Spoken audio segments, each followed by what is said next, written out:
One of the things I see over and over again in business acquisition is this. People want the outcome, but they do not always want to practice the craft.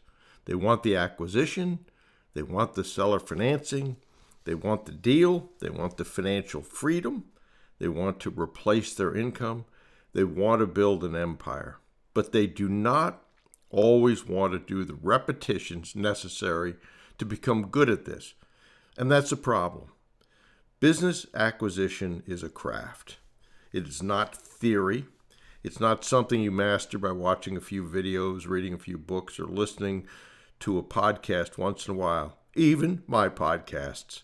You have to learn the steps. You have to practice the steps. You have to role play the conversations. You have to make the calls. You have to write the letters. You have to follow up. You have to talk to sellers.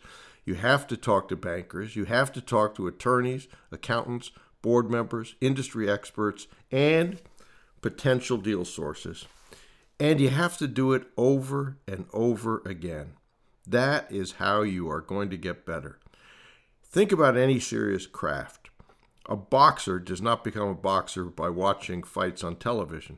A golfer does not become a good golfer by buying expensive clubs and reading Golf Digest. A surgeon does not become a surgeon by reading one textbook and saying, I understand this concept. No, they train, they practice, they get corrected. They make mistakes in controlled environments before the stakes are too high. They develop muscle memory. And in business acquisitions, you have to do the same thing. You need acquisition muscle memory. You need to know what to say when a seller says, I'm not interested. You need to know what to say when the seller says, send me proof of funds. You need to know what to say when the seller says, my business is worth 10 times earnings because my friend told me so. You'll hear that a lot. You need to know what to say when a banker asks how much equity you're putting in. You need to know what to say when an attorney gives you advice that may be technically correct but commercially useless. You need to know how to listen. You need to know how to ask better questions. You need to know how to slow down. You need to know not to sound like every private equity group, broker, and tire kicker who has already annoyed that seller. Essentially, you don't want to sound like a bot. And you do not learn that by theory alone. You learn it by doing the work. You learn it by practicing the craft. And that is why role plays matter. I know some people don't like role plays. They get nervous. They feel like they're not good on their feet. All those reasons. They think it feels awkward. Good. That means you're probably doing something useful. It is far better to be awkward in a role play than to be awkward on the first real seller call with a business owner who might have the perfect acquisition candidate. Role plays expose what you do not know. It exposes weak language. It exposes rambling. It exposes whether you're talking too much and listening too little. It exposes whether you're focused on yourself instead of the seller. It exposes whether you understand the steps or whether you're just pretending you understand the steps. And that is valuable. Because once you see the weakness, you can fix it. But you cannot fix what you refuse to practice. This is why being around the right people matters. If you're trying to acquire a business and everyone around you is telling you it cannot be done, that seller financing is impossible, that you need millions of dollars in cash, that business owners will never talk to you, the banks will never support you, and no one sells businesses this way, you are going to have a problem. Not because they are right, but because you're allowing the wrong environment to shape your thinking. You need to be around people who are doing the work. You need to be around people who understand this process.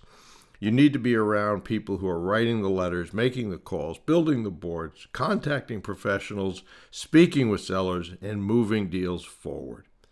That is one of the great values of group coaching, the VIP mastermind group, or any serious environment where people are focused on the same objective.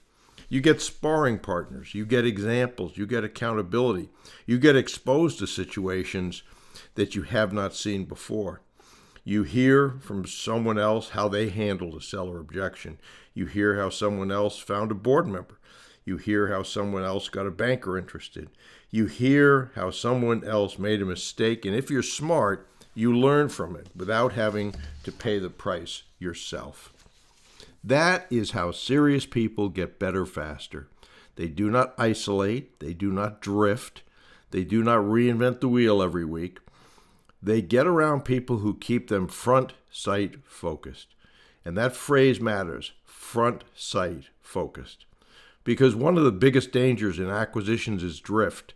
You start out excited, you watch the videos, you say, this is what I want. You pick an industry, you start working on your board, you draft a letter, you make a few calls, then life happens, business happens, family happens, fear happens, confusion happens, and suddenly you are no longer executing. You're organizing, you're researching, you're thinking, you're planning, you are reworking your spreadsheet, you are changing industries for the third time, you're waiting until you feel more confident, and months go by or longer.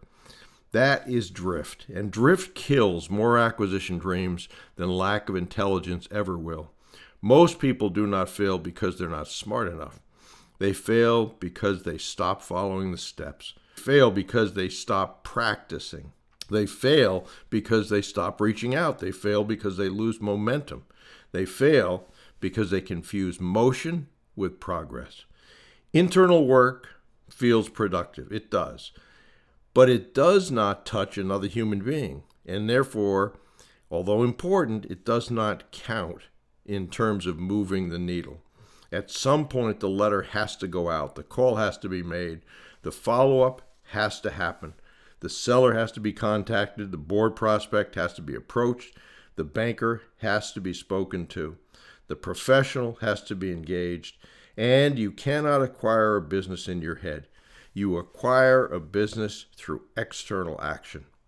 So I hope that what you're doing is tracking external actions every week, every day, and then to record, pay attention to, and understand what is it that happened on those calls. What objections did I see? What did I learn? What could I have done better? And as you go through that process, you will get better. You will find the solutions that work.